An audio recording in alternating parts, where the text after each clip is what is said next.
Assalamualaikum warahmatullahi wabarakatuh. Hari ini kita masuk lagi di pertemuan ketiga mata kuliah Hukum Internasional. Ini mata kuliah hari ini dengan materi subjek Hukum Internasional yang pertama. Kenapa saya bagi dua? Karena memang subjek Hukum Internasional ini cukup banyak ya. Yang seperti saya bilang pada pertemuan-pertemuan sebelumnya bahwa hukum internasional ini seharusnya tidak cukup dalam 2 SKS, seharusnya 6 SKS atau 48 kali pertemuan. Bukan dalam satu semester ya, tapi dalam satu angkatan.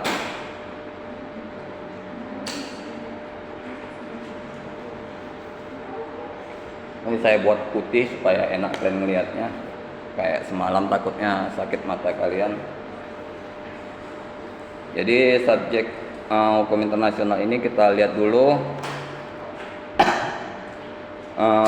sumber hukum dasarnya, yaitu pasal 38 ayat 1 Statuta Mahkamah Internasional. Ya, dalam pasal 38 ayat 1 Statuta Mahkamah Internasional, nanti bisa kalian lihat bunyi-bunyinya.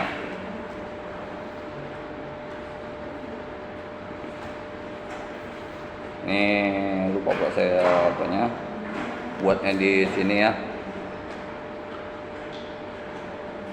Jadi pada intinya dalam pasal itu, dalam terjemahan bebasnya ya, saya lupa buat di sini. Coba ada enggak ya?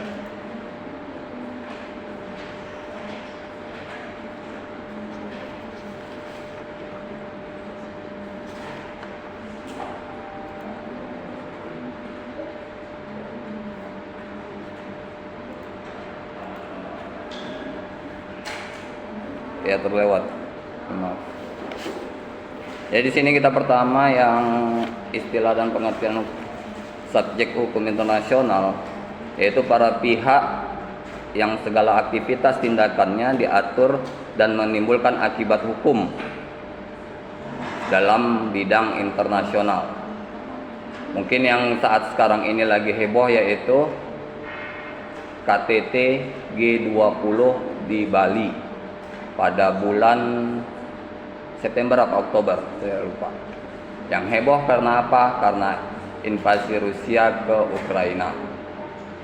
Kenapa heboh? Karena banyak masyarakat dunia meminta Rusia tidak diizinkan datang ke Bali. Vladimir Putin tidak boleh datang ke Bali karena melakukan invasi ke Ukraina. Akan tetapi status negara kita adalah negara yang bebas dari tekanan pihak manapun.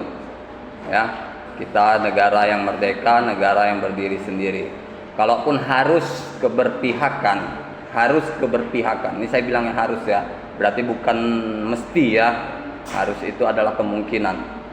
Kalau memang harus kita keberpihakan, maka kita harus keberpihakan kepada Rusia.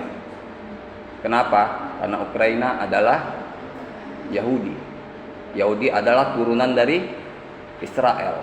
Israel adalah musuh nyata bagi Indonesia. Ya. Karena sampai sekarang pun kalau kita lihat tidak ada kerjasama Indonesia dengan Israel. Bahkan kalau kalian pernah dengar juga berita, pesawat Israel yang ingin ke Australia, dia harus memutari wilayah udara, tidak boleh melewati wilayah udara Indonesia. Dia memutari selama 72 jam. Harusnya dia tinggal nyebrang. Jadi kalau yang tidak punya perjanjian kerjasama, kalau pesawatnya lewat, itu wajib ditembak jatuh. Sama kalau kayak Indonesia tidak punya kerjasama dengan Israel, pesawat Indonesia tidak boleh melintas di wilayah udara Israel. Nah, itulah fungsi kerjasama. Kalau kedapatan melintas, nanti diberi peringatan. Peringatan pertama, 2, 3 oleh menara pengawas, tidak ada respon dari pihak mereka, dari pihak pesawat, maka itu akan ditembak jatuh. Akan dikirim 2 pesawat Sukhoi untuk mengejarnya dan tembak jatuh siapapun di dalamnya. Tidak peduli di dalamnya ada ratusan bahkan mungkin ribuan jiwa. Karena melanggar wilayah udara. Ya, sama dengan yang kalau saya jelaskan minggu lalu adalah wilayah laut. Kalau kapal-kapal asing datang ke Indonesia menangkap ikan, ya ditenggelamkan, dibocorkan, ditenggelamkan. Nah, jadi di sini itulah dia subjeknya itu, dia harus orang-orang setiap negara. Apalagi nanti di dalamnya itu, di dalam negara itu bukan hanya negara yang bekerja sama. Ada juga lembaga-lembaganya, kementerian-kementeriannya. Pernah kalian dengar Kementerian Indonesia, Kementerian Pertahanan Indonesia kerjasama dengan Amerika, dengan Rusia, dengan Korea segala macam. Untuk apa? Untuk memperkuat persenjataan, menukar informasi. Apa kelemahan persenjataan kita? Ya kan? Ada negara yang tertutup akan hal ini? Ada. Seperti saya bilang, Korea Utara. Makanya kenapa negara-negara barat itu tidak berani menyerang Korea Utara. Kenapa? Karena memang mereka tidak bisa menerka atau menaksir kekuatan persenjataan dari Korea. Ya kan? Korea Utara negara tertutup, seperti saya bilang, tidak ada jaringan internet ke sana. Jadi kalau kalian jalan-jalan ke Korea Utara, jangan harap kalian bisa gunakan HP kalian secanggih apapun. HP kalian 10 juta, 20 juta, 50 juta kalian bawa ke Korea Utara jadi sampah. Karena nggak bisa jaringan, nggak ada jaringan memang di sana. Yang ada jaringan hanya di pemerintahan sama di pertahanan. Hanya dua kantor itu yang punya. Pertahanan itu untuk konfirmasi ke kantor pemerintahan kapan harus menembak, kapan harus mempertahankan. Ya. Jadi di sini ini ada yang belum saya nanti ini sebelum saya kirim saya tambahkan, ada yang lupa saya, yang pasal 38 tadi di terjemahan bebasnya. Perjanjian internasional baik yang bersifat umum maupun yang bersifat khusus merupakan ketentuan-ketentuan yang diakui secara tegas oleh negara-negara yang bersengketa. Ya. Di perjanjian internasional ini ya perjanjian antara negara-negara yang bersengketa. Kalau kalian pernah dengar Palestina Israel, sebelum mereka gencatan senjata, mereka harus melakukan perjanjian dulu. Apa perjanjiannya? Memang kadang kenyataannya banyak yang dilanggar. Seperti yang sudah pernah saya bilang, dalam perang itu tidak boleh menembak perempuan dan anak kecil. Tidak boleh menembak orang yang sudah buang senjata angkat tangan. Walaupun itu laki-laki. Dia sudah campak senjata, angkat tangan, itu tidak boleh ditembak. Tapi banyak kejadian di Timur Tengah seperti itu. Nah, kalian boleh lihat videonya di YouTube, banyak video-video perang Timur Tengah. Itulah banyak terjadi kejahatan-kejahatan di bidang perang. Jadi dalam perang ini juga ada kejahatan. Apa bedanya dengan perang Rusia Ukraina? Lihat, perang Rusia Ukraina tidak membunuh atau membom tempat-tempat yang banyak masyarakat atau anak kecilnya.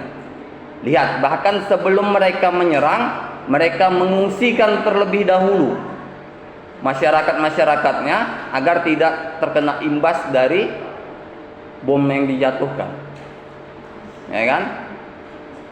Sampai dengan konyolnya yang dibilang tentara Chechnya tidak berani berperang hanya untuk mengamankan masyarakat. Lihat video terakhir yang dikirim oleh tentara Chechnya. Mereka menembak mati tentara Ukraina.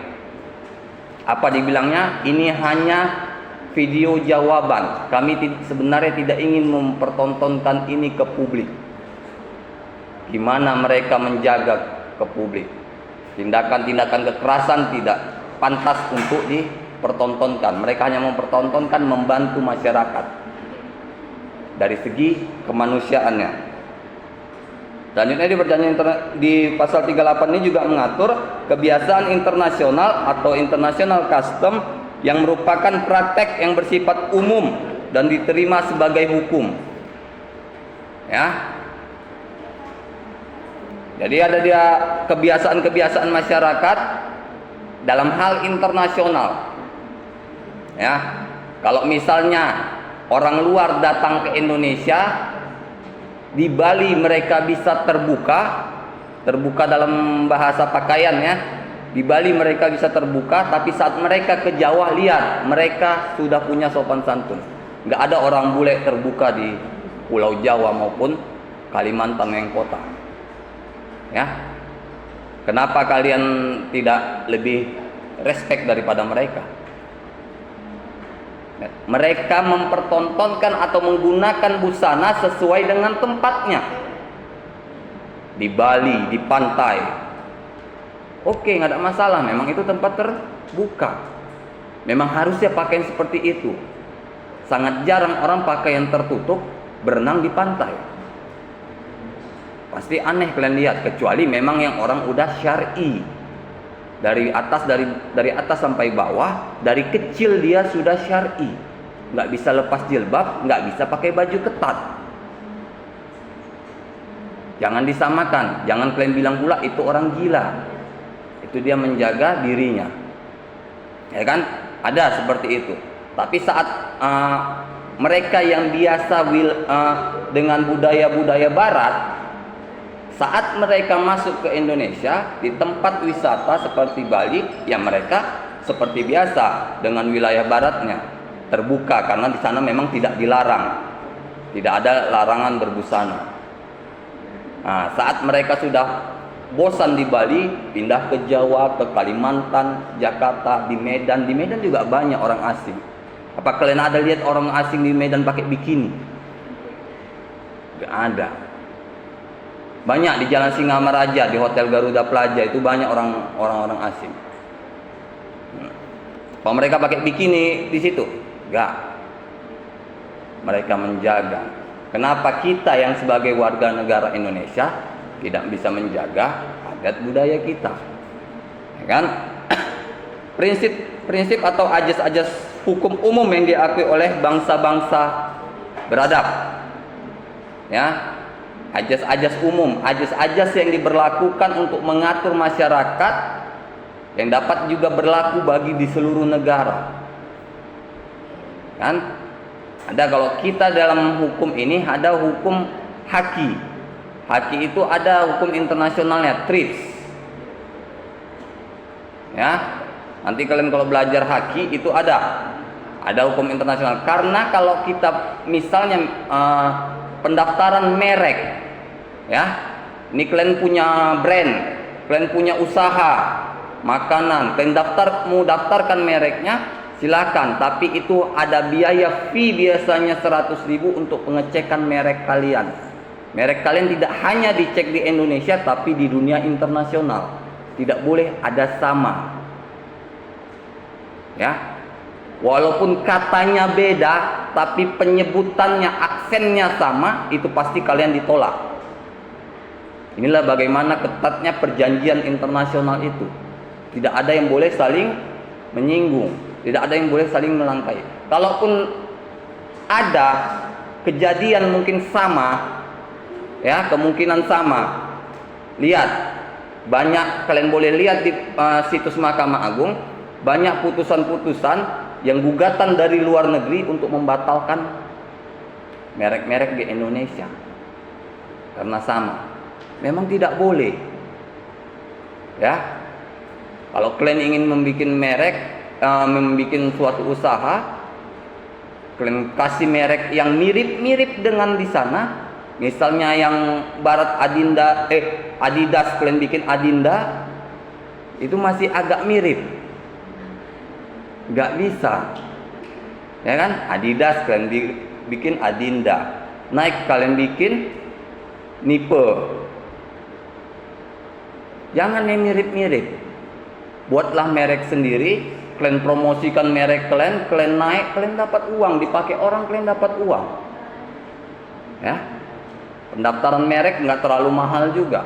Kalau kalian berani berwirausaha, saya selalu tekankan kalian dari semester 1, berwirausaha, daftarkan punya kalian, patenkan. Kalian punya bisa bikin logo sendiri, kalian daftarkan logo kalian.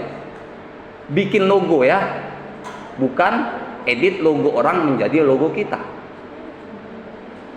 Ya, bedakan buat logo dengan edit logo orang dengan jadi logo kita. Kalau kalian edit logo orang jadi logo kita sendiri, saat kalian daftarkan ke hak cipta, maka pasti akan ditolak. Ketat. Nah, kalian boleh tes, kalau nggak percaya buang-buang uang kalian daftarkan ditolak, kalian daftarkan lagi ditolak. Nama pun nggak boleh sama. Apa contohnya?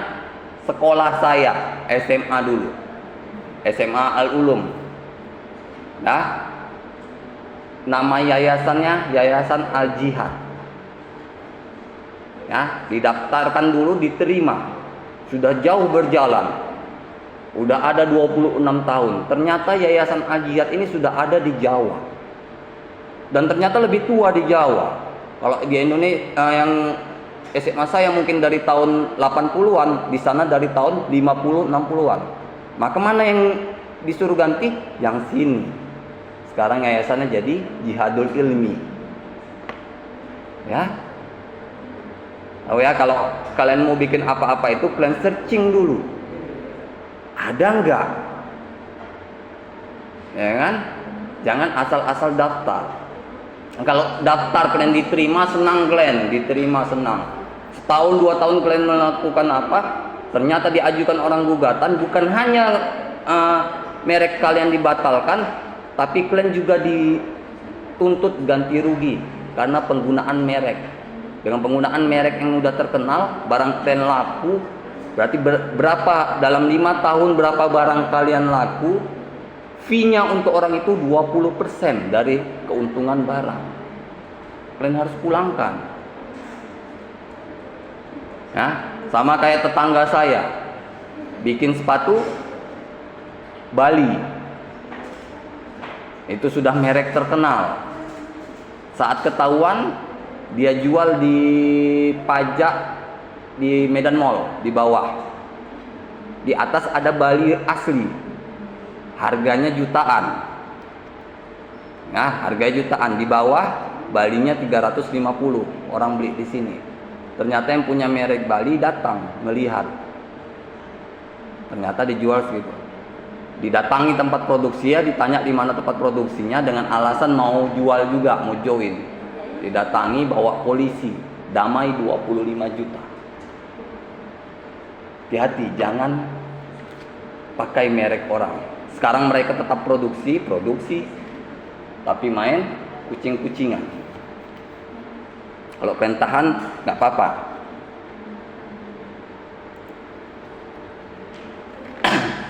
Jadi di sini subjek hukum internasional itu ada yang individu atau orang perorangan. Ya. Jadi individu ini yang diatur ya antar orang perorangan. Kalau kalian pergi ke luar negeri pasti yang pertama kalian punya itu adalah paspor, dan yang kedua kalian urus adalah visa. Kalian urus dulu visa tinggal kalian di Jakarta. Negara mana yang mau kalian kunjungi, kalian bikin visa tinggalnya di situ. Berapa lama, dengan kepentingan apa kalian di negara itu. Ya.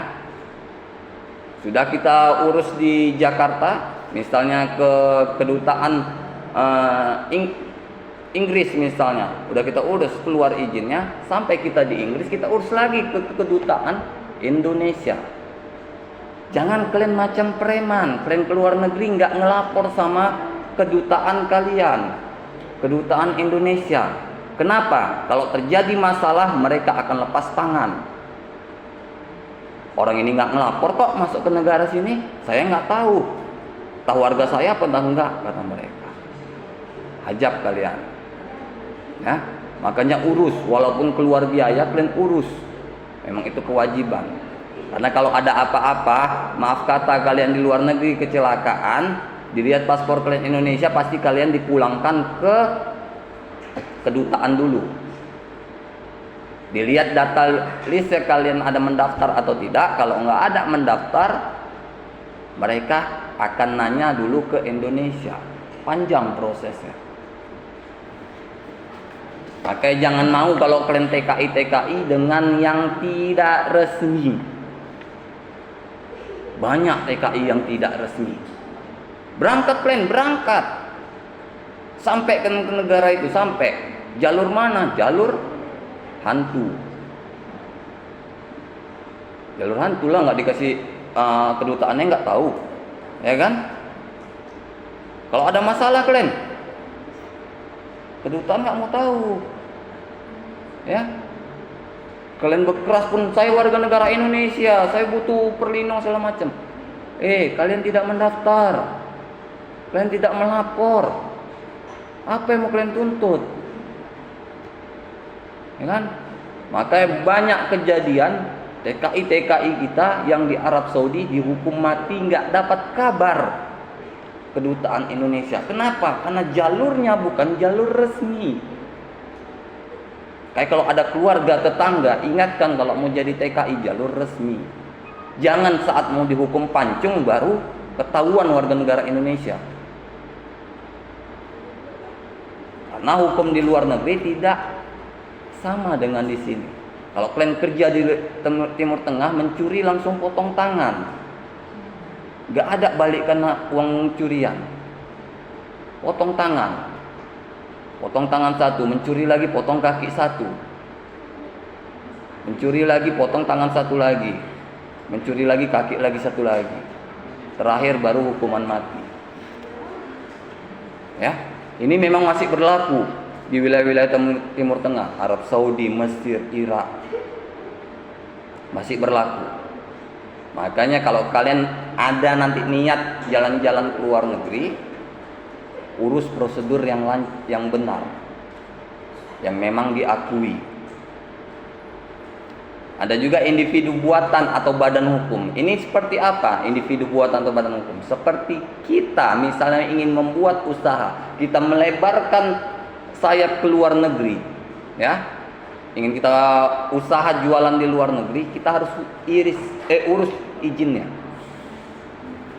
Urus izinnya. Kalau kalian tidak urus izinnya, barang kalian masuk ke luar negeri, ketahuan barang kalian dimusnahkan. Dimusnahkan, nggak dipulangkan. Berapa rugi kalian? Udah ongkos ngirim ke sana, barang nggak terjual, dimusnahkan, dibakar.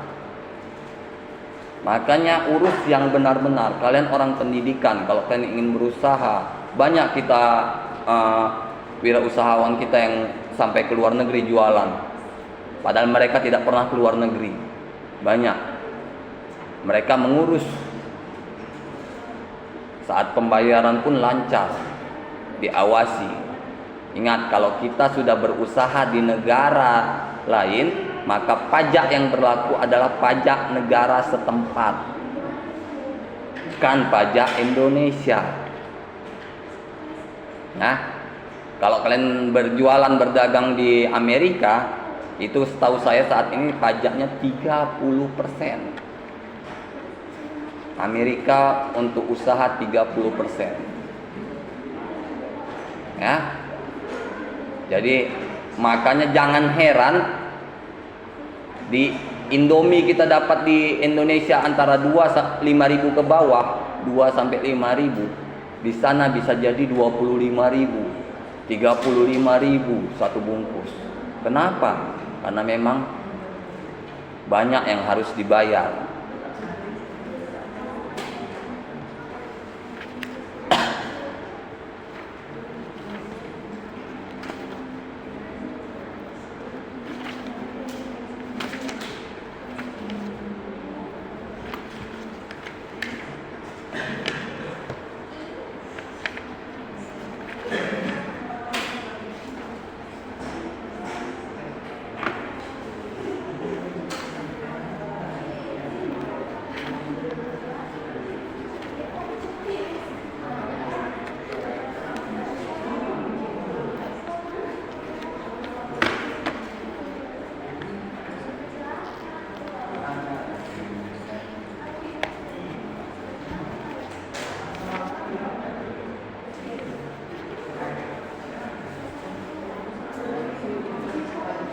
Selanjutnya dari 3 hak dan kewajiban dasar dalam hukum internasional ini, kita lihat di dalam kebiasaan hukum internasional. Yang pertama, seperti di Norwegia pada abad ke-17, daerah tersebut adalah milik Norwegia, ya. Sekarang hanya daratan Norwegia, ya, bukan negara. Kalau kalian dengar dulu ada negara-negara Norwegia apa, itu sekarang sudah tidak ada, daratan. Yurisdiksi sudah berubah. Banyak perkembangan yang terjadi.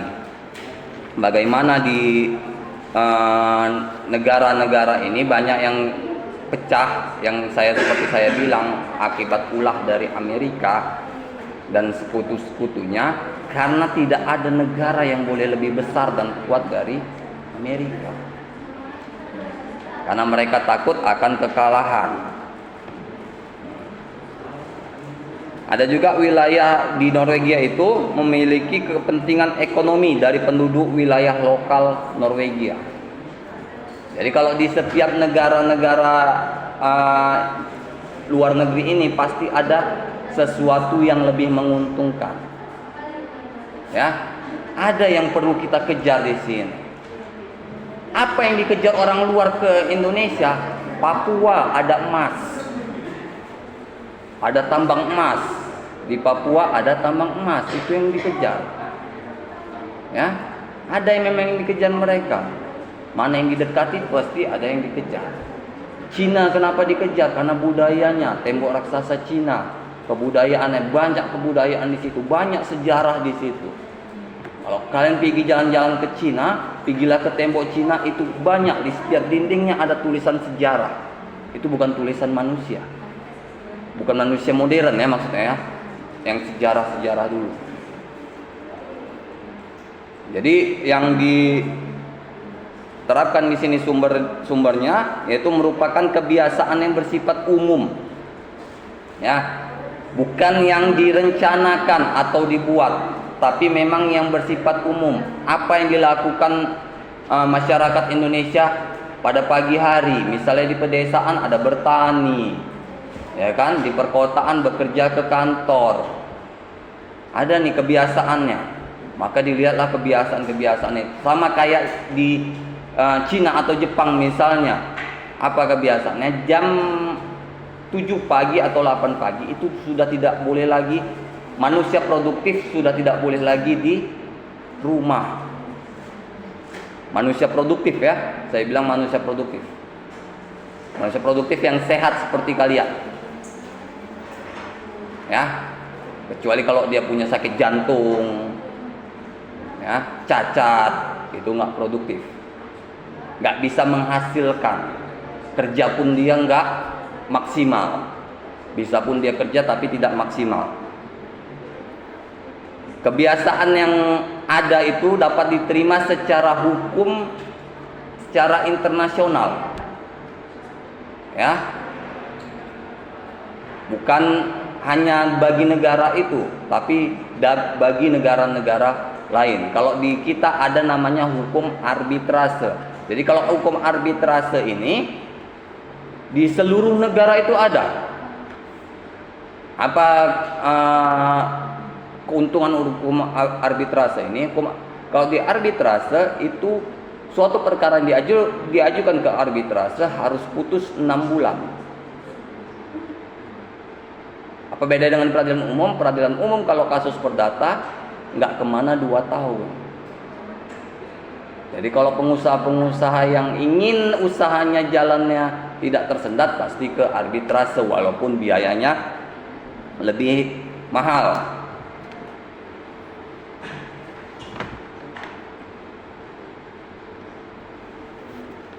Lanjutnya di sini konsep subjek hukum internasional yang pertama yang terdiri dari subjek. Subjek itu orang-orangnya, ya. Objek apa yang diatur, ya, perjanjian. Itu perjanjian itu objek, jual beli, kalian jual beli ke luar negeri. Ya. Sama kalau kalian lihat itu seperti di Lazada. Lazada kalian bisa beli barang dari Singapura, ada di situ. Itu izin-izin mereka sudah atur, Lazada yang atur, bukan lagi kita. Pajak-pajak sudah mereka atur. Nah, seperti itu. Kalau kalian mau bikin platform juga, platform jual beli seperti itu, kalian ingin jualan di seluruh Indonesia, kalian urus izinnya. Kalau kalian belum sempat ke negaranya, minimal kalian ke Jakarta. Tanya sama duta besarnya, gimana aturan yang berlaku di negaranya. Ya, karena duta besar semua ada di Indonesia, di Jakarta tepatnya. Nggak tahu kalau nanti pindah ibu kota, pindah juga duta besarnya. Ya, biasanya duta besar itu mengikuti di mana pusat pemerintahan suatu negara. Ya, ada banyak duta besar sini. Apa guna duta besar itu? Sama seperti saya bilang, ada di situ perjanjian di bidang pendidikan. Kalian mau ngambil S2 ke luar negeri, silakan. Kalian cek di situs mana yang buka, negara mana. Prancis misalnya, kalian cek duta besar Prancis di Indonesia, apa syarat-syaratnya? Kalian lengkapi, kalian antar ke sana. Apa yang perlu kami lengkapi Pak lagi? Ya, jangan hanya surat-surat aja. Kalau hanya surat-surat aja nggak kalian datangi tempatnya, kalian akan ketinggalan informasi.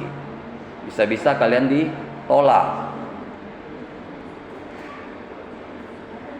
Jadi konsep subjek hukum nasional nama entitas sebagai pemegang, pengemban, pengampu hak dan kewajiban. Ya, ini harus jelas siapa pemegangnya dari perjanjian internasional ini, pengembannya siapa yang mengemban perjanjian ini. Kalau perjanjian internasional ini harus kalian libatkan beberapa orang. Ya. Misalnya Kementerian Perdagangan di Indonesia, juga Kementerian Perdagangan di negara kalian tempat melakukan perjanjian. Ya. Ada Kementerian Hukum di sini sebagai penyelesaian sengketa, di sana juga harus dilibatkan penyelesaian hukumnya. Kementerian Hukumnya. Jangan di tempat kita aja. Karena kalau terjadi masalah, konsumen kita ingin menuntut pasti di negaranya, bukan di negara kita. Ya, kalau terjadi penipuan misalnya, contohnya apa? Binomo, ya, yang Indra Kents dan kawan-kawan. Lihat, nggak sampai ke negara asalnya itu dituntut, tetap di Indonesia, diblokir semua situsnya, aplikasinya ditutup semua.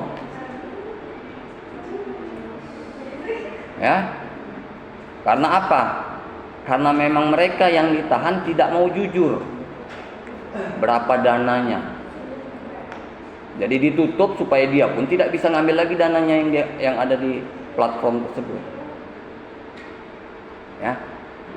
Indonesia paling hobi memblokir situs-situs.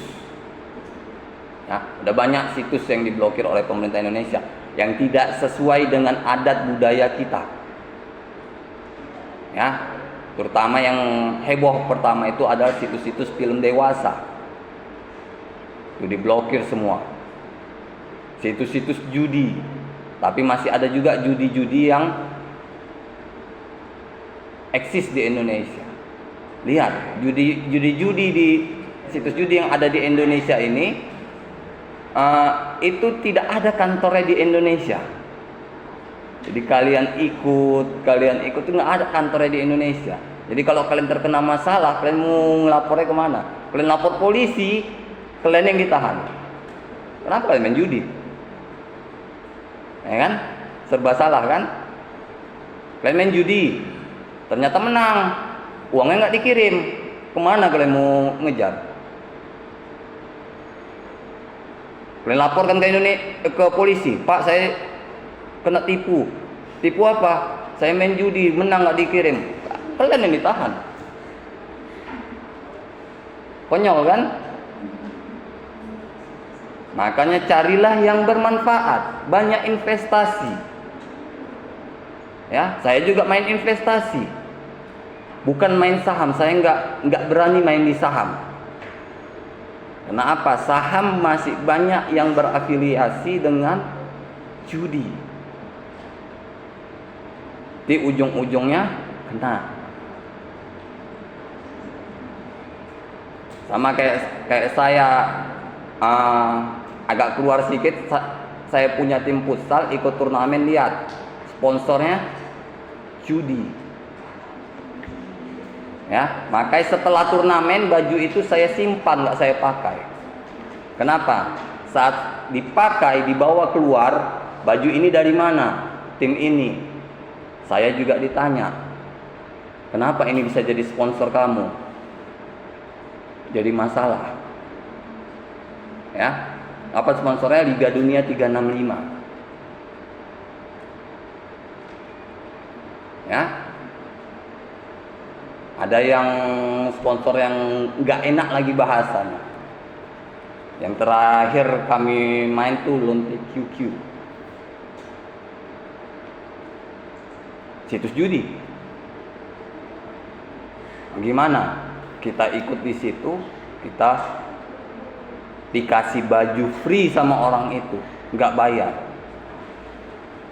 Nah, sebenarnya pun kita bisa selamat karena kita baju ya pun nggak bayar. Cuman pasti prosesnya akan panjang. Ya, hati-hati kalian dalam memajang sesuatu. Kalian dapat kiriman atau segala macam, kalian pajang di media sosial kalian, besok kalian dipanggil untuk pemeriksaan. Ya kan? Kalian share, ternyata berbau pornografi, besok datang polisi. Kamu ada kerjasama apa dengan situs ini? Berapa keuntungan yang kamu dapat dari situs ini? Semua kena. Makanya kalau kalian ingin men-share sesuatu di Facebook, di WA kalian, pintar sedikit. Kalian buka dulu apa isi dalamnya.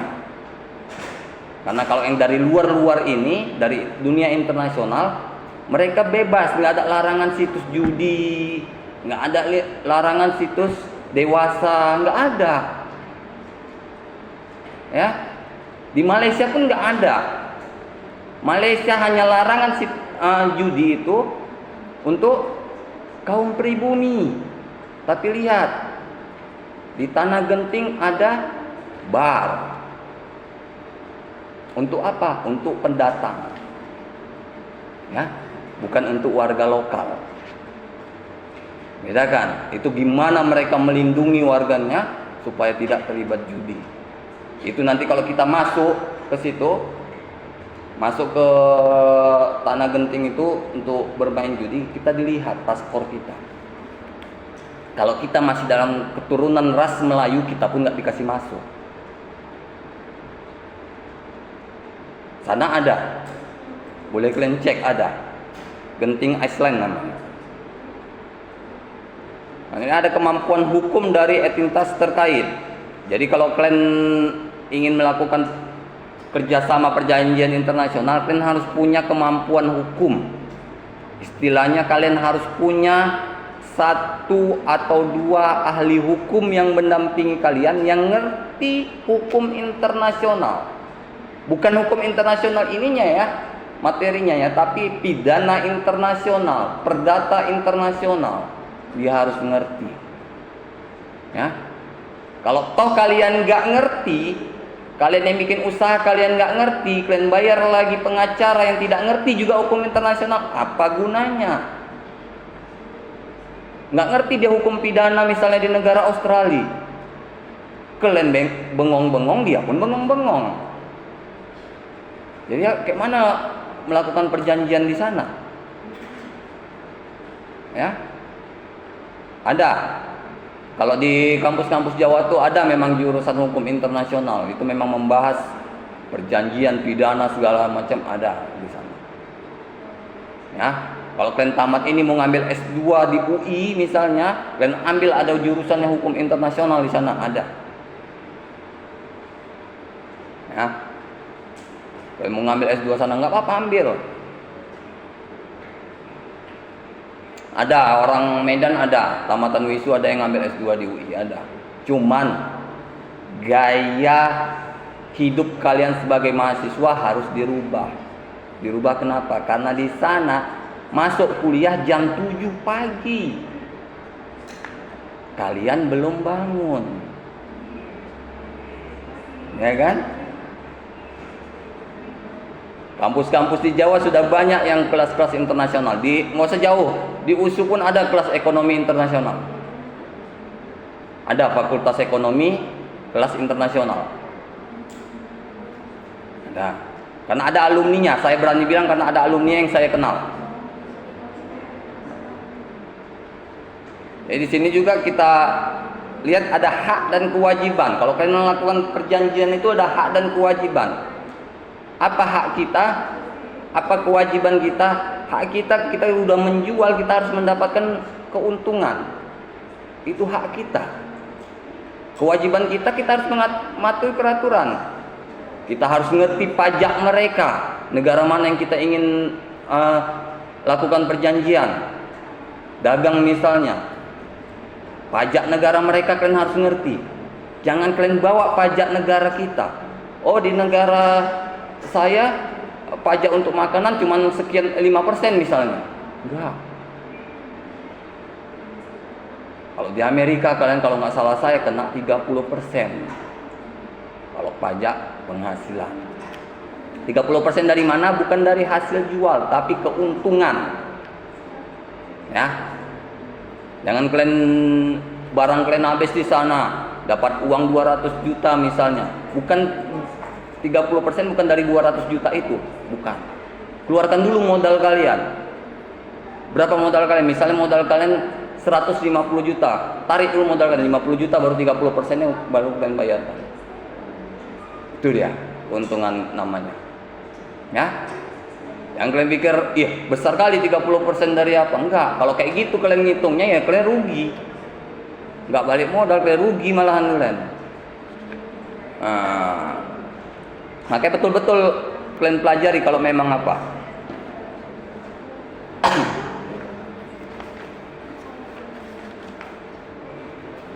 Selanjutnya subjek hukum internasional yang pertama ini negara. Seperti kita tahu, yang saya bilang di ATT di konferensi tingkat tinggi di Bali, ya itu perjanjian internasional, itu terlibat seluruh negara. Yang saya bilang sekarang heboh karena Indonesia mengundang Rusia, mengundang Vladimir Putin. Mereka heboh. Negara-negara pendukung Barat, pendukung Amerika heboh agar tidak mengundang. Ya. Kenapa? Kalau Indonesia dalam posisi netral, seharusnya negara mana aja diundang. Akan tetapi memang negara yang tidak mempunyai perjanjian bilateral itu tidak diundang, tidak apa-apa. Ya, seperti Indonesia dengan Israel. Nggak ada. Ada beberapa negara kepulauan yang baru-baru itu juga Indonesia nggak ada. Ada tuh di video-video pendek di YouTube ada. Ya, kalian cari di video pendek YouTube itu 10 negara yang membenci Indonesia. Ada. Itu pasti tidak punya perjanjian internasional dengan kita. Kalian boleh cari di snack video, di TikTok, di YouTube 10 negara yang membenci Indonesia. Ada juga tahta suci. Ini udah pernah saya bilang kalau Vatikan itu termasuk dalam negara. Ya. Kalau kalian kira selama ini Vatikan itu adalah kota yang ada di Roma, ya memang Vatikan kota yang ada di Roma. Tidak besar, kecil dia. Tapi dia juga sudah termasuk dalam negara. Dialah negara terkecil dengan populasi penduduk yang paling sedikit. Ya. Jadi jangan kalian sangka tata suci Vatikan di Roma itu yaitu kota. Nah, dia negara. Kalau di Amerika itu pun itu mereka negara. Seperti Texas. Texas itu negara. Negara bagian namanya. Negara bagian Amerika. Nah, kalau di Rusia ini sama seperti Rusia ini, seharusnya Ukraina, Kazakhstan yang seperti itu di bawah negaranya Rusia. Jadi kalau ada yang membelot, pasti negara induknya harus meluruskan, kan? Karena dia di bawah tanggung jawab negara induknya. Selanjutnya ada di sini organisasi-organisasi internasional.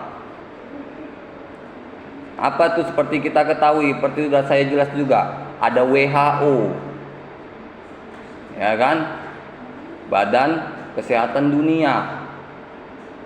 Ada organisasi-organisasinya, organisasi perang internasional, ya, pasukan perdamaian, ya. Bukan nggak sering Indonesia ngirim pasukannya ke Timur Tengah dan Afrika untuk pasukan perdamaian. Nah, kalau kalian mau masuk tentara, ya siap-siap kalau memang dikirim, minimal ke Papua. Ya. Papua tidak seindah namanya, memang indah. Indah, kota Papua indah, tapi ada beberapa daerah, saya nggak bilang seluruh Papua ya, ada beberapa daerah yang kondisi tegang saat sekarang ini. Lihat, terakhir ada 3 tentara yang dibawa pulang sudah tidak bernyawa saat pos penjagaan Papua ditembaki oleh OPM, Operasi Papua Merdeka. Ya. Kenapa mereka bisa karena mereka OPM ini memang mereka sudah terlatih di daerah-daerah perbukitan, ya.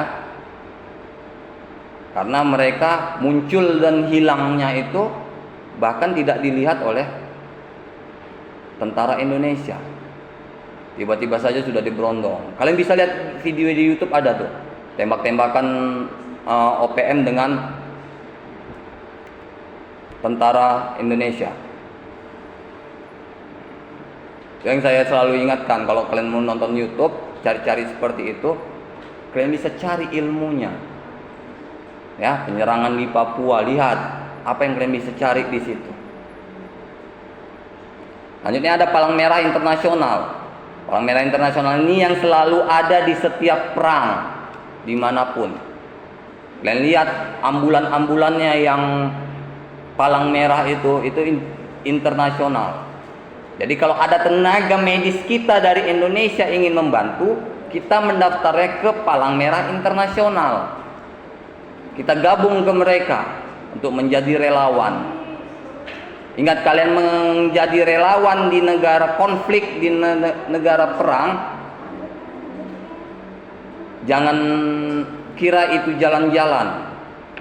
Karena bisa jadi kalian yang pulang tinggal badan dan nama. Ya. Karena kita tidak punya keterampilan, beda dengan kalau tentara yang dikirim, mereka punya keterampilan untuk menjaga diri.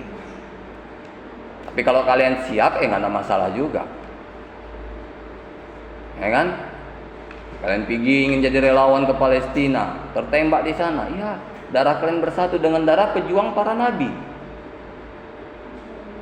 ya kan? Dimanapun darah itu meresap ke tanah, udah ratusan tahun pasti dia ada di tanah juga, darah kalian masuk, meresap juga, menyatu, berarti sama. Tinggal dihitung amal kalian. Makanya kalau pergi kalian ke daerah-daerah seperti itu, jangan ada pikiran kalian pulang. Lebih baik menetap. Kecuali kalian memang hanya ingin sementara di sana. Karena proses pulangnya pun kalian akan nanti susah. Harus ikut lagi dengan mereka yang membawa. dengan pasukan perdamaian itu. Saat pasukan perdamaian itu atau pasukan pertolongan yang ada di Timur Tengah misalnya, mereka ingin ngambil stok makanan ke Turki, kalian bisa pindah ke Turki, kalian pulang dari Turki. Karena nggak ada perjalanan dari Palestina kecuali dari laut. Ya, kalian juga nggak bisa masuk ke wilayah Israel. Kita tidak punya perjanjian kerjasama dengan Israel. Jangan kira dekat Israel ya pulang dari Israel aja, bandar Israel ada. Jangan, kalian ditahan karena kalian dianggap penyusup masyarakat yang tidak punya perjanjian bilateral negaranya. Ya, hati-hati kalau pergi-pergi. Seperti saya sudah juga sarankan, bilang sama kalian, kalau kalian mau jalan-jalan ke Singapura bisa, nggak pakai paspor, nggak pakai visa, bisa. Dari mana? Dari Batam. Dari Batam kalian nyebrang pakai ferry, turun di Singapura. Syaratnya kalian harus sebelum jam 5 sudah di kapal. Kalau nggak, kalian ditangkap polisi imigrasi. Ya. Atau kalian mau jalan-jalan ya kan, mau belanja di sana, ya itu saya sarankan juga jangan bawa HP kalau ke sana, karena kalian pasti ingin beli HP di sana. Nah, kalau kalian beli HP di sana, kalian sudah bawa HP satu misalnya, kalian beli HP sana 2, yang satu mesti ditahan, dihancurkan, karena nggak boleh bawa lebih dari 2. Kalian bawa laptop satu, kalian beli lagi sana 2, gitu juga. Makanya kalau kita pergi ke sana hanya bawa kartu debit yang bisa bayar internasional atau kartu kredit, sama bawa badan. Udah. Kalau kalian ingin belanja, kecuali kalian hanya ingin jalan-jalan, ya kan? Kadang kalau udah jalan-jalan nanti masuk mallnya nampak barang elektronik, kok murah kali, di Indonesia nggak segini, kan? Pengen beli. Ya, hati-hati. Ada juga di sini kaum pemberontak.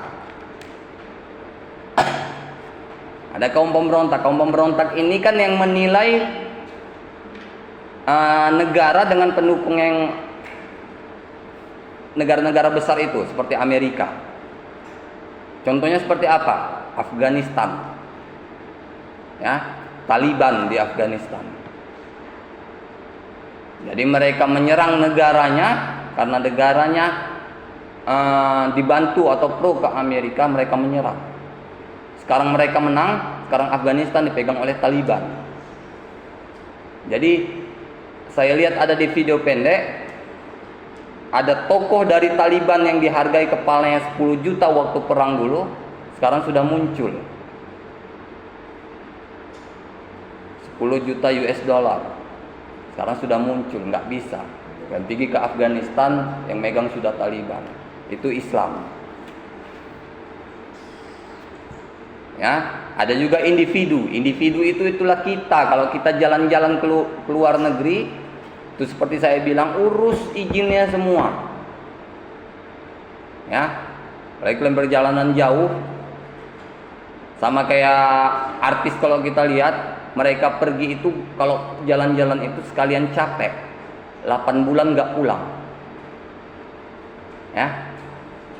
Siapa? Tahu kan artis saya kan? Raffi Ahmad semalam jalan-jalan 8 bulan nggak pulang, keliling-keliling. Mulai dari Jepang, Australia, Cina sampai ke Eropa, sampai ke Amerika. Sampai ke Indonesia udah 8 bulan kemudian. Memang gitu. Ya. Dan kalau misalnya udah ke Eropa misalnya, kalian tinggal nyewa mobil aja, nggak usah naik pesawat lagi. Perbatasannya tidak terlalu dijaga. Dijaga pun dijaga, kita tinggal tunjukkan paspor kita dari Indonesia ingin berlibur, kita dikasih lewat. Gak ada perjanjian apanya. Ketika kita udah punya perjanjian awal di negara kita asal di Eropa juga, karena ada negara-negara Uni Eropa. Kita punya perjanjian dasar di sini. Untuk apa? Untuk liburan keliling-keliling Eropa. Nah, kita masuk ke negara Eropa tinggal tunjukkan paspor, visa awal. Kita udah punya izin masuk negara Eropa. Ada perusahaan multinasional. Perusahaan multinasional inilah yang banyak di negara, ya kan? Seperti kalau di Indonesia perusahaan-perusahaan antar negara ini kan banyak, seperti Bank Niaga, ya kan? Bank BCA. Ya, BCA itu bukan Bank Indonesia. Kalau nggak salah saya dia asalnya dari Singapura. Kalau salah silakan ralat. Nah, sama kayak Niaga, ya keren memang. Tapi nggak usah sosok kalian bikin itu. Ya bank kita pun udah bisa kalian pakai ATM-nya bayar internasional. Asal saldo kalian cukup. Jangan kalian gesek di luar negeri saldo yang nggak cukup, bikin malu kalian. Ya pastikan dulu. Misalnya kalian mau jalan-jalan keliling Eropa, di ATM harus ada 1 M. Jadi tinggal gesek-gesek aja. Nah, ya kan? Jangan modal nekat. Di tabungan 300 juta kalian jalan-jalan ke Eropa. Pulang mau naik apa kalian? Nah, nggak bisa karena perjalanannya cukup jauh. Ya.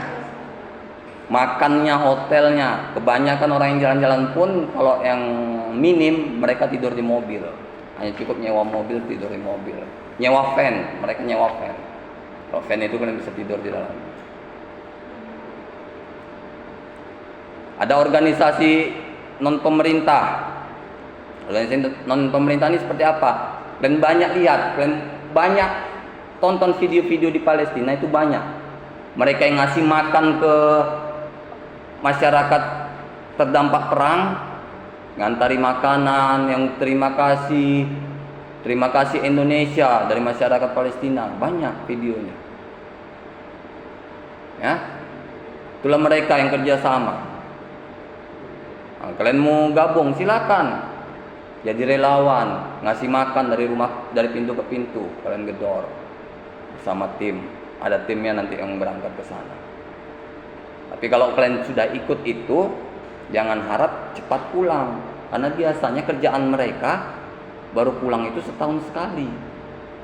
Sama kalau misalnya kalian kerja di kapal pesiar, ya, kalian kerja di kapal pesiar, kalian tanda tangan kontrak 9 bulan, maka saya yakini kalian selama 9 bulan kalian gak akan pernah mijak daratan lebih daripada 1 jam atau 1 hari lah bilang. Paling kalau kalian mijak daratan itu karena stok di kapal pesiar sudah habis, stok makanan kapal pesiar sudah habis. Banyak tetangga saya ada yang kerja di kapal pesiar, ya kan? Dia berangkat tahun 90-an, pulang tahun 2000-an. 13 tahun dia di kapal pesiar, nggak pernah lihat daratan. Nah, banyak memang duitnya, banyak gajinya. Dan kita kontrak 9 bulan, nggak ada alasan kalian pulang. Baru 1 bulan kalian bilang capek mau pulang, nggak bisa. Yang boleh pulang kalau kalian mati lampu.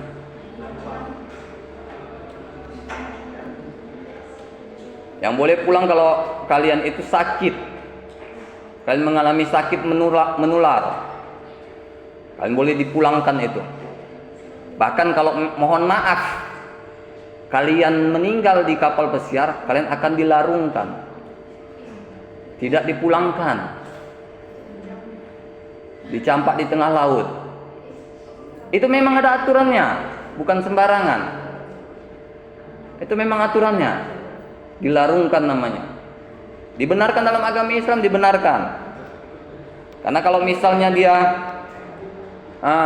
dibawa ke darat, mungkin makan waktu seminggu, 10 hari, udah keburu busuk. Bagus dilarungkan. Ya, ada dulu yang heboh juga kan, yang masyarakat kita yang orang Indonesia dilarungkan karena meninggal di kapal tanker waktu itu kalau nggak salah. Nah. Jadi di sini ada subjek hukum internasional yaitu negara. Di sini sejarah hukum internasional awalnya mengatur hubungan antar negara-negara. Seperti yang sudah saya jelaskan pada pertemuan sebelumnya, itu ada pada zaman India kuno. Diawali pada zaman India kuno yang sudah mengenal hukum bangsa-bangsa, perlakuan terhadap diplomat atau duta sebagai utusan raja, termasuk bagaimana cara melakukan perang. Jadi perlakuan terhadap duta besar itu juga diatur, bukan sembarangan. Ya. Duta besar datang, dikasih kantor, dikasih kendaraan. Ya. Kalau kalian jumpa kendaraan duta besar, jangan sekalian lewati atau salib. Karena mohon maaf, kalau kalian ketabrak meninggal, nggak bisa dituntut. Itu kendaraan yang dilindungi di dunia internasional. Sama, kalau nggak usah jauh-jauh. Nggak usah jauh-jauh, kalian ambulan, kalian lewati ambulan, ditabrak ambulan, kalian meninggal, nggak bisa supir ambulannya dituntut. Kalau sirininya sudah berbunyi, tanda ada gawat darurat di dalamnya. Ya, makanya kalian yang naik sepeda motor atau naik mobil, jangan pernah menyalip ambulan. Kalau ada ambulan, lebih baik kalian menepi. Atau kalau kalian bisa bukakan jalan bagi ambulan, ya kalian bukakan jalan bagi ambulan. Kalau dia sudah bunyi, pasti keadaan gawat. Kalau di dalam gak ada pasien, dia bunyikan sirine, ketahuan polisi, dia ditangkap. Karena gak sembarangan bisa bunyi-bunyikan sirine itu, gak sembarangan. Karena kalau mobil ambulan atau mobil apapun yang ada sirinenya, sama kayak mobil pemadam kebakaran. Kalau ada mobil pemadam kebakaran udah bunyi sirinenya, jangan kalian potong. Kalian ditabraknya jadi bubur kalian. Mobilnya besar, bawa air penuh, ketimpa di rodanya, mau jadi apa kalian? Airnya berapa ratus kilo tuh yang dibawanya? Berapa ratus liter jadi berapa ratus kilo? Ya, 100 kilo air dengan 100 kilo benda, lebih berat 100 kilo air, karena air mengalami guncangan. Dengan adanya guncangan, maka bobot beratnya akan bertambah. Ya, jangan, itu memang udah ada aturannya di dunia internasional. Ya, kendaraan berserini itu tidak boleh ada halangan. Lain halnya kalau kendaraan kalian pasang sirine. Kalian punya mobil, kalian pasang sirine. Kalian punya kereta, kalian pasang sirine. Kalian ditangkap polisi. Karena nggak ada kepentingan bagi kalian. Ada aturan sirine itu. Kalau kalian mau jadi relawan pengawal ambulan, mau pasang sirine di motor kalian daftarkan dulu ke Polda. Jangan sembarangan pasang. Jadi kalau udah kalian daftarkan, saat kalian ditilang, kalian udah punya bukti nih. Udah punya bukti dari kepolisian, oh kalian udah punya izin. Ya. Jangan sembarangan. Sama kalau kayak kalian. Kalau kalian punya saudara, abang, sepupu yang angkatan, mau TNI, mau Polri, jangan taruh lambang polisi maupun TNI di BK kalian. Kalian taruhlah di BK kalian lambang TNI, kalian masuk apros, kalau nggak dipijak kalian sama apros tuh, sama tentara-tentara di apros tuh. Saat dilihat kereta kalian ada lambang tentaranya, ditanya orang tuh, mana KTA-mu? Nggak punya KTA, habislah diajak. Ya, jangan sembarangan. Kalau punya abang, kakak, anggota, banggalah. tapi jangan diumbar-umbar. Biarlah dia dengan pekerjaannya, jangan ngambil keuntungan dari pekerjaannya. Ini enggak, udah ditilang nanti abang saya propos katanya. Dah, dia yang melakukan kesalahan, dibawa-bawanya abangnya. Kalian mencoreng nama baik abang kalian, ya kan? Kalian melanggar lampu merah, nggak bawa SIM atau nggak bawa STNK, ditilang. Kalian bawa-bawa nama abang kalian yang anggota, kalian bikin malu dia. Jangan. Saya punya, abang ipar saya punya, yang polisi, tim pemburu preman. Tapi saat saya ditilang, saya kasih aja. Ini ambil Pak SIM saya, ini ambil Pak STNK. Kenapa? Jangan dibawa. Karena kita yang salah, jangan bikin malu orang yang nggak bersalah. Ya kan? Jadi di sini balik lagi, negara sebagai subjek hukum internasional harus memenuhi kualifikasi yang pertama, penduduk. Kan? Bukan suatu negara kalau tidak memiliki penduduk. Harus ada ketentuan penduduknya. Ada wilayah yang jelas. Batas-batasnya jelas. Batas laut, batas darat, batas udara harus jelas. Dan didaftarkan di perjanjian internasional. Ada pemerintahannya. Pemerintahan yang berdaulat harus ada memimpin negara itu. Kalau negara masih dikendalikan oleh masyarakat yang melakukan pemberontakan, dianggap sebagai negara yang belum merdeka. Ya kan? Contoh, Palestina sampai sekarang belum diakui sebagai negara di dunia internasional. Hanya negara-negara Timur Tengah dan beberapa negara Asia yang mengakui dia sebagai negara. Terakhir adalah Korea Utara. Korea Utara mendukung Palestina. Kalau mereka minta, rudal akan jatuh di Israel. Kan? Ada juga kemampuan untuk melakukan hubungan dengan negara lain. Jadi dalam mendirikan suatu negara itu harus punya kemampuan untuk berhubungan, menjalin hubungan dengan negara lain. Makanya kalau pertama kali kalian lihat Bapak Jokowi dilantik, beberapa bulan kemudian lakukan kunjungan. Untuk apa? Bukan ngabis-ngabisin uang negara, bukan, untuk menjalin hubungan. Ya kan? Untuk jalin hubungan dengan masyarakat internasional. Yang kalian pikir, ngabis-ngabisin dana. Kalau presiden itu wajib. Kalau yang lain saya nggak tahu. Saya nggak berani bilang. Saya nggak berani bilang juga lembaganya, ya kan? Yang lain aja saya bilang. Nah, kalau kalian ngerti ya, kalian pasti tahu. Ya kan? Lihat, Jokowi pun, presiden pun pergi ke luar negeri untuk melakukan perjanjian, bukan jalan-jalan. Ya kan? Sampai ke negara disambut oleh parade militer.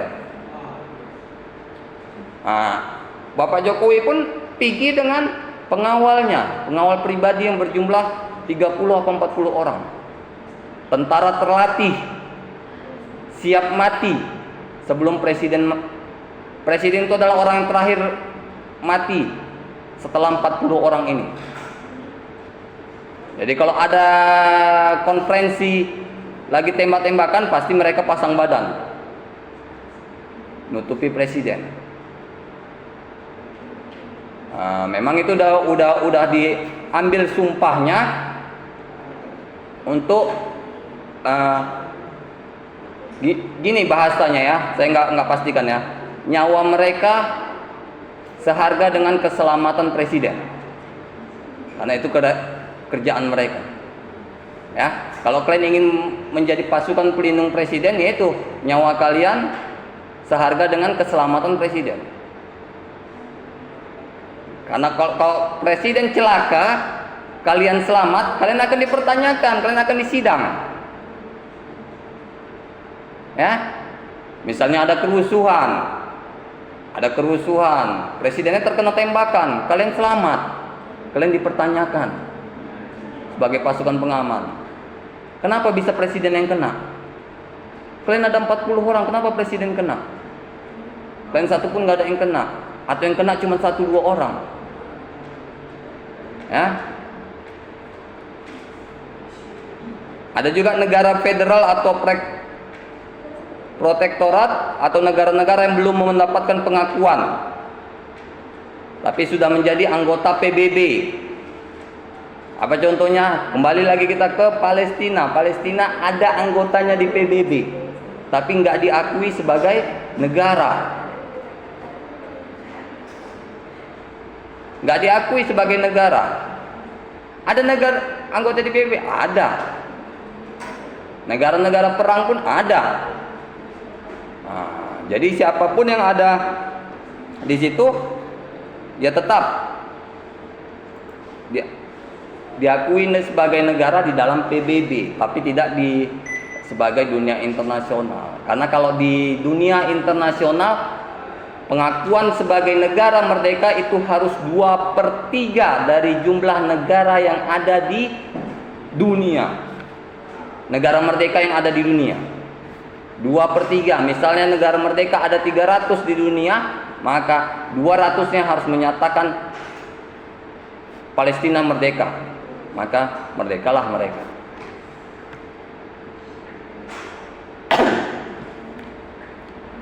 Kita lihat di sini, negara federal adalah sebuah negara terdiri dari negara-negara bagian,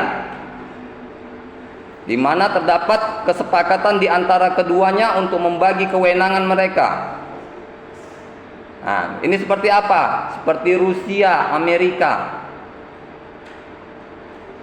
Ya, Rusia, Ukraina itu negara bagian.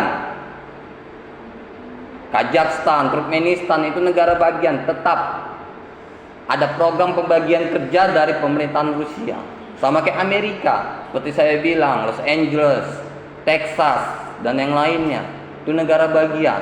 Ada gubernurnya sendiri. Kan? Itu kalau kita bilang itu kota, kita yang bilang itu kota. Kalau mereka bilang negara bagian. Ada negara protektorat, yaitu negara yang sudah merdeka dan kesepakatan melalui perjanjian internasional berada di bawah perlindungan sebuah negara yang memiliki kekuatan lebih. Nah, ini yang seperti Rusia, ya kan? Punya kekuatan lebih. Seharusnya negara-negara di sekitarnya seperti Ukraina saat ini itu harus berdasarkan perintah Rusia. Jadi saat Rusia menyuruh Ukraina memerdekakan 2 wilayah bagiannya yang Islam, yang mayoritas Islam, mereka Yahudi disuruh merdekakan 2 itu tidak mau, maka terjadi invasi. Lihat, invasi yang dilakukan pun tidak sembarangan nembak seperti Israel. Ya kan? Mereka nembak sesuai dengan target. Kalau ingin menembak suatu gedung tertentu, harus pastikan masyarakat di sekitarnya sudah direlokasi, sudah dipindahkan. Ada juga wilayah perwalian, yaitu untuk mewakili wilayah-wilayah yang berada di bawah Dewan Perwalian Perserikatan Bangsa-Bangsa. Inilah yang seperti Vatikan, ya, negara-negara kecil di dalam negara perwalian. Ya, banyak itu di negara-negara Amerika Selatan, banyak negara kepulauan Fiji, ya kan, yang negara-negara kepulauan yang banyak. Nah, selanjutnya Taiwan, ada suatu pulau yang berada di wilayah pesisir Tiongkok Selatan. Jadi Taiwan ini harusnya negara, tapi masih diakui sebagai wilayah Tiongkok atau RRC atau RRT sekarang ini, Republik Rakyat Tiongkok. Ya, seharusnya dia adalah negara. Saat ini ada Tahta Suci atau Vatikan. Ya, dikualifikasikan Vatikan sebagai salah satu subjek hukum internasional tidak terlepas dari sejarah yang melatar belakanginya. Ya, pada pertengahan abad di zaman Romawi terdapat perbedaan pimpinan kerajaan. Jadi kalau itu di Eropa itu antara kekaisaran Romawi yang Kristen atau Yahudi, ada juga kerajaan Islam, itu di Andalusia, Spanyol. Makanya dulu Spanyol itu mayoritas Islam. Kalau kalian gali sejarahnya, kalian pasti lihat Spanyol atau Andalusia itu adalah Islam. Andalusia itu Barcelona.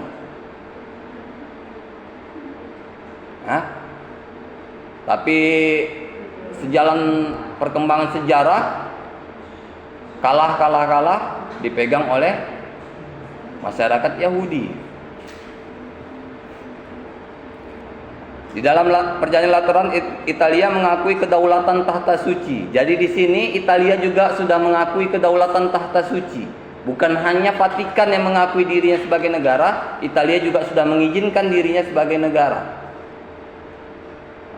Sudah bisa terlepas dari Italia. Tidak lagi tergabung dari sistem pemerintahan.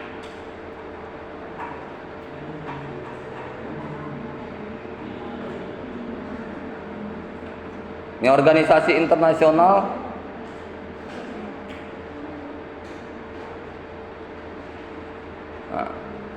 udah kita bahas juga di Palang Merah Internasional juga udah kita bahas.